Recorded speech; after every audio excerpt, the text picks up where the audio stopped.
Salam sejahtera Malaysia, denyut nadi suara rakyat bergema di channel ini. Jangan lupa tekan butang subscribe, like dan share. Malaysia kita punya, cintai Malaysiaku, kita jaga kita.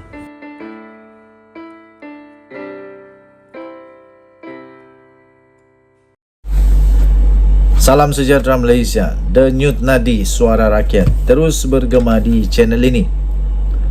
Baru sebentar tadi, siang tadi saya telah publish satu video berkenaan dengan satu laporan eksklusif tentang Hamzah Zainuddin, yang mana beliau berkata mereka tidak akan berhenti kenakan saya. Di dalam satu perenggan saya tertarik dengan satu perenggan ni, di mana beliau berkata dalam laporan itu menulis, bercakap kepada Sinar Harian, Setiausaha Agung PN itu berkata beliau mungkin bukan pemimpin seterusnya dalam PN selepas pengerusi Tan Sri Muhyiddin Yassin dan bekas Ketua Penerangan Parti Pribumi Bersatu Malaysia Bersatu, Datuk Wan Saiful Wanjan, yang berdepan beberapa pertuduhan di Mahkamah setakat ini. Persoalannya ialah, kalau memang betul bukan sahaja Hamzah Zainuddin, adakah Azmin Ali juga dalam bahaya? Ada orang bertanya kepada saya dulu di tamu, ngam berjumpa dengan tak pasti peminat Twin TV. Dia bertanya kepada saya, kamu rasa Azmin Ali akan juga terpalit dengan kluster mahkamah kah? Dia kata begitu. Saya pun tidak berani jawab apa-apa sebab kita takut nanti jadi fitnah. Tapi memandangkan sudah Setiausaha Agung PN itu berkata begitu, maka sekarang ini yang berlegar-legar di fikiran saya ialah hampir pasti, mungkin ada kemungkinan besar bahawa mungkin ada lagi pemimpin besar di dalam Perikatan Nasional yang mungkin kantoi kedapatan setelah fail-fail data-data siasatan dibuat ke atas mereka.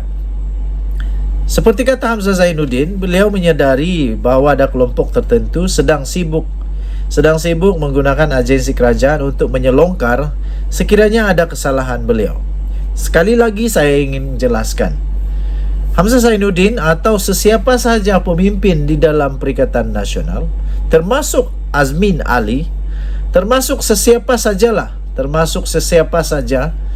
di dalam Perikatan Nasional, tidak perlu takut, tidak perlu risau, tidak perlu gabrah, tidak perlu meroyan, tidak perlu bising-bising. Lebih baik diam saja kalau memang tak ada salah.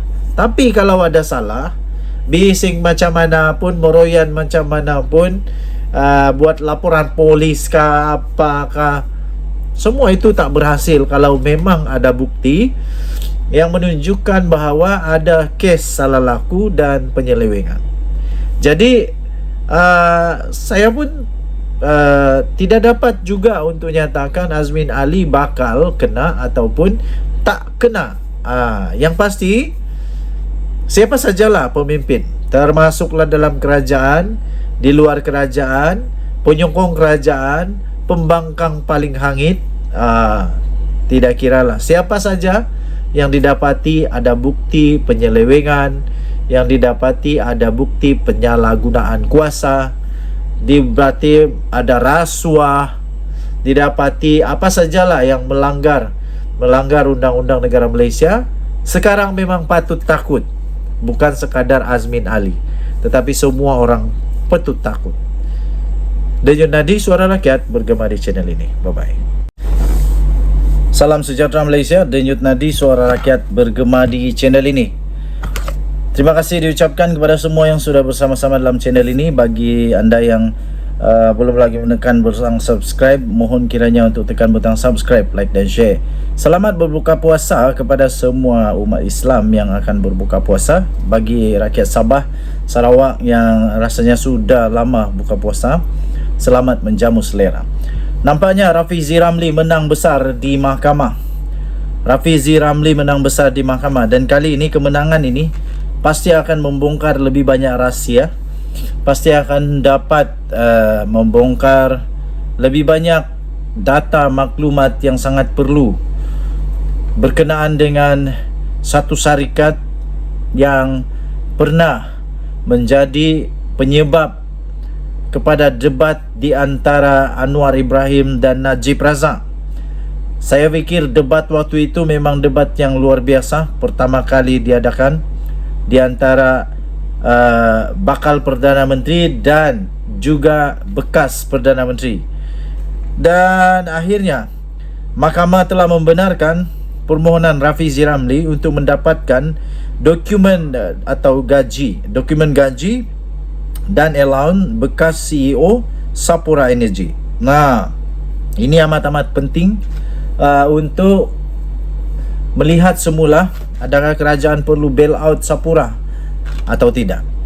Mahkamah Session di sini pada hari ini dengan ini telah mengesahkan membenarkan permohonan daripada Menteri Ekonomi iaitu Rafizi Ramli untuk mendapatkan dokumen berhubung gaji dan allowance dibayar kepada bekas Ketua Pegawai Eksekutif CEO Sapura Energy Berhad Tan Sri Syahrir Samsudin. Hakim Lailatul Zuraidah Harun atau Harun memerintahkan syarikat itu mengemukakan dokumen yang diminta oleh Rafizi dalam tempoh sebulan dari hari ini. Peguam ahli Parlimen Pandan itu, Navpreet Singh, ketika mengesahkan perkara itu selepas sesi pengurusan pada hari ini, berkata bahawa permohonan itu dibenarkan kerana ia berkaitan dengan kes fitnah yang telah difailkan oleh Syahrir terhadap defendant iaitu Rafizi. Pengurusan kes seterusnya ditetapkan pada 15 Mei iaitu untuk mengemaskini mahkamah berkenaan dengan pematuhan syarikat terhadap keputusan mahkamah untuk mengemukakan dokumen tersebut, kata Navpreet. Pada 24 November yang lalu, pada tahun lalu, Rafizi telah memfailkan permohonan itu dan meminda pembelaannya yang difailkan pada Julai tahun lalu. Dalam permohonan itu, Rafizi telah memohon kebenaran mahkamah untuk Sapura Energy mendedahkan pakej imbuhan dan allowance Syahrir. Sebelum itu, Syahrir telah memfailkan saman terhadap Rafizi pada Mei tahun lalu. Berikutan kenyataan Rafizi dalam 3 artikel yang telah disiarkan di akaun media sosialnya di antara 31 Mac sehingga 4 April pada tahun yang lalu. Artikel tersebut sebagai reaksi terhadap kewajaran untuk menggunakan dana awam untuk menyelamatkan syarikat itu seperti yang dicadangkan oleh bekas Perdana Menteri Datuk Seri Najib Tun Razak yang mahu kerajaan untuk menyuntik lebih banyak dana ke dalam Sapura Energy. Daniel Nadi, Suara Rakyat, bergema di channel ini. Kita lihat nanti siapa yang menang, siapa yang kalah. Rafizi menang atau Rafizi kalah. Bye-bye.